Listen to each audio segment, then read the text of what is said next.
what I found. This old wrench. And it's been, I mean, gosh, I don't know how many years it's been out there. There's no markings on it. If there are, they're all under the rust, and I'm sure there may be something under there. But this was a wrench that they used to take the oxygen and acetylene regulators off of the tanks. You know, we're going to restore this, see what's under all that rust, and see if there's a brand name on it or anything. I know that wasn't what it was normally used for, but it came with the welding supply company, supplied it with the torch and regulators, with the regulators actually. Let's take all this rust off and see what's under there. Well, here it is up a little closer. You can see how deeply pitted that rust is. Took a little bit off there. Did a little bit of wire brushing here. Look how deep those pits are.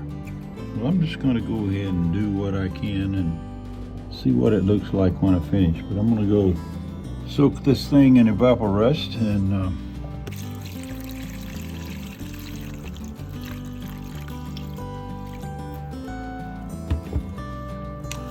leave that in there for about a month, at least a couple of days.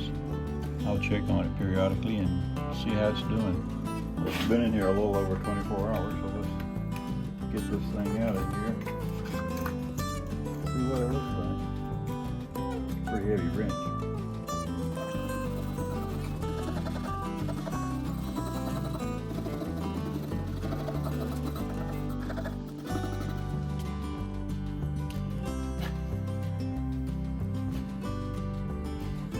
Well, it looks like, I don't know if you can see it, there's something here, I can't see it, but there's something written there.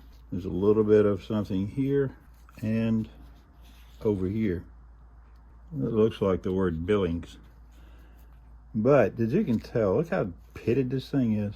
I want to see what I can do with it though, even. I'm going to go down as far as I can dealing with this, but I'm going to let it soak some more before I actually start doing anything. There's still some rust on there, not much. Evaporust did a pretty good job. You saw how nasty it was with rust the other day. So anyway, let's give it a little bit longer. Well, it's been in here for at least almost another 24 hours, so let's get it out. I'm going to take it outside and do a little work on it and bring it back. It did get more rust off, and here you see it's taking it down to the metal, but it's still pitted really bad.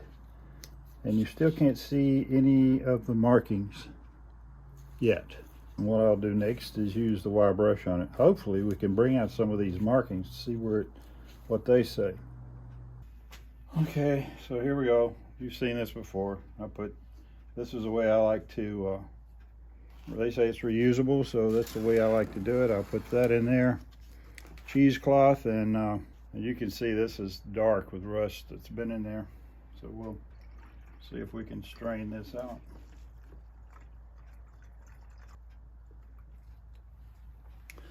I know it's not going to get it all, but it did get a lot of the big chunks, and it did get some of the discoloring out, but for the most part it's still going to be dark. Now I can't make out on this word right here. I can make out Billings. I don't know if you can see it or not, but it says Billings right across there. Any of the other stuff I can't seem to make out. Now this is a trick that I used in one of my other videos on my other channel called Picking Up the Pieces. It was at a graveyard. We found this old graveyard, and we couldn't make the lettering on the tombstones and on the the flat part, the slabs of the graves. So what we did was took flour and shook it on the lettering.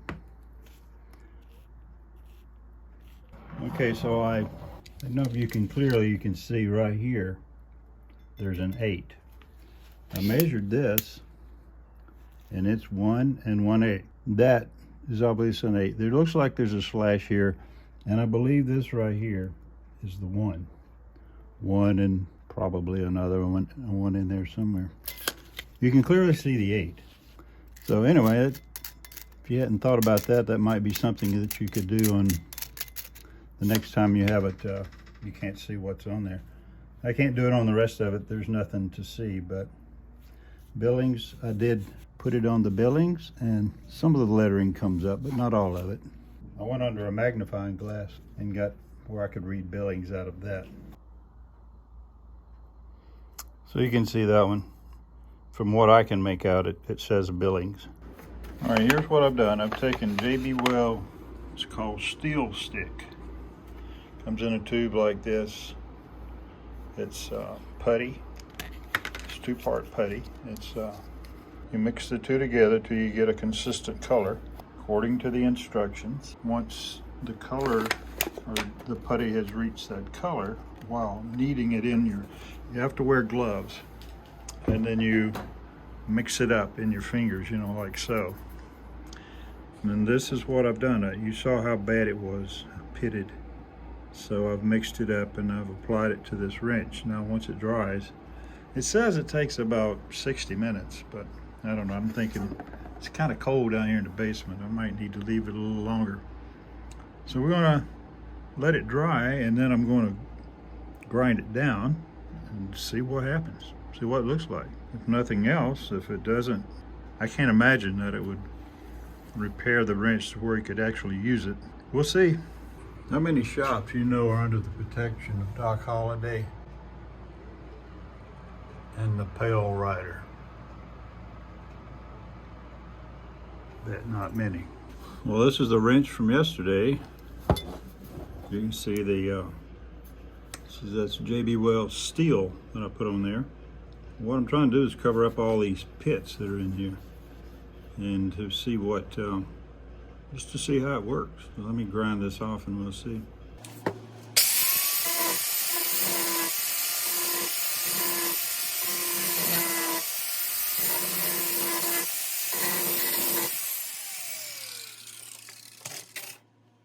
From what I wanted, this is perfect. It was easy to grind down. It was real quick. Kicked up a little bit of dust though. Well, you see where I put all the putty on there, and I'm going to sand that down. It's more of the JB Well putty we put in there to cover up those pits. Okay, here we go. You can see all of the pits where I filled them up. Here, you know, all the way across here. All up in here. These are all really deep pits on both sides. I didn't go into all the filming all of the sanding. I didn't figure you cared that much. I've still got to go back, put more of this putty in here, and then resand it again. But yeah, there's still pits all in here, and these aren't completely full here. So we'll get all them taken care of. And yeah, that's smooth right there, so those are pretty good. And then we'll get this thing all painted up, make it look pretty.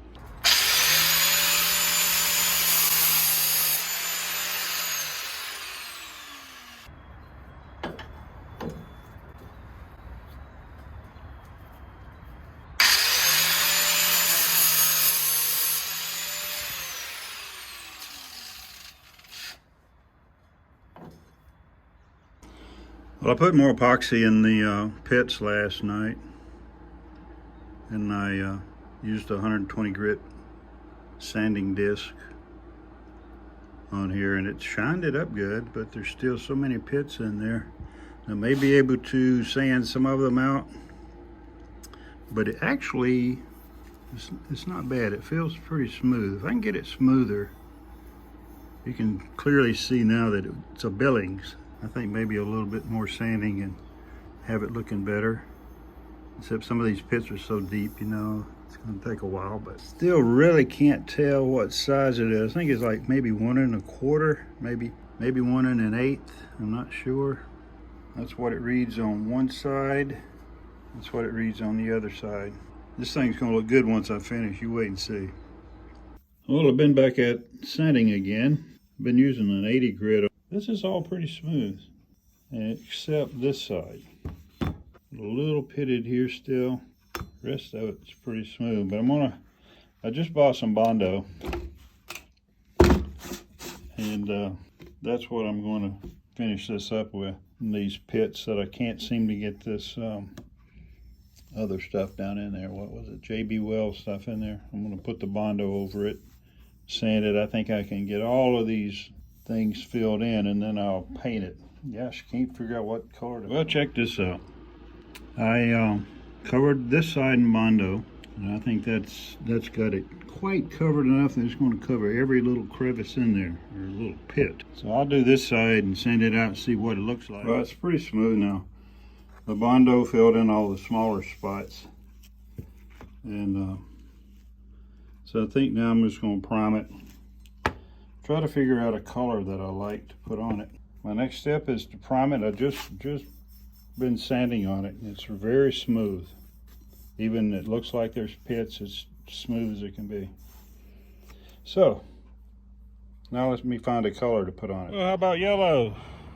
That's just the primer. Now I got to go pick me out a color.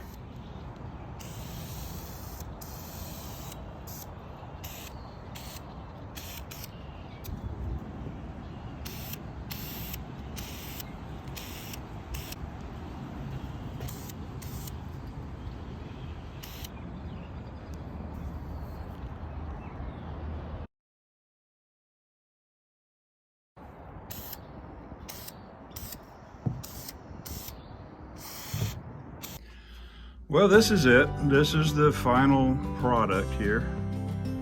I hope that you've enjoyed the video. If you don't mind, I'd appreciate you subscribing and, you know, giving it the like and hit the notification bell and all that. It would help my channel out a lot.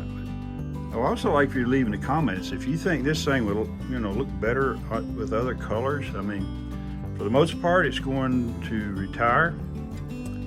And I just kind of felt sorry for it when it was out there in the, when the thing was out in the rust. And it had been out there for years, as you can see when, you know, with all that pitting that was in there. But now it's got new life, so I think I feel better about it. But I would kind of like if you think it would look better, other colors, or before I hang it up on the wall. Like I said, it's still usable. I think it's 1 1/8 on one end and 1 1/4 on the other end. I think that's what I measured it out to. I hope you've enjoyed the video, and she is ready for retirement. And we'll see you in the next one. And hey, I just wanted to tell you, I just went over 200 subscribers. I think it's about 220 now. I couldn't do it without you guys. I don't know what to tell you, but thanks. I hope to keep putting out, you know, videos that you like. And I've got 2 pages of stuff that I've found in my basement, in my shop, and in my toolbox of projects that I can do. And I think I'm just going to go through and do them as I can. Guys, it's been fun. Hope you enjoy the video. We'll talk to you later. I think I've been drinking too much water lately.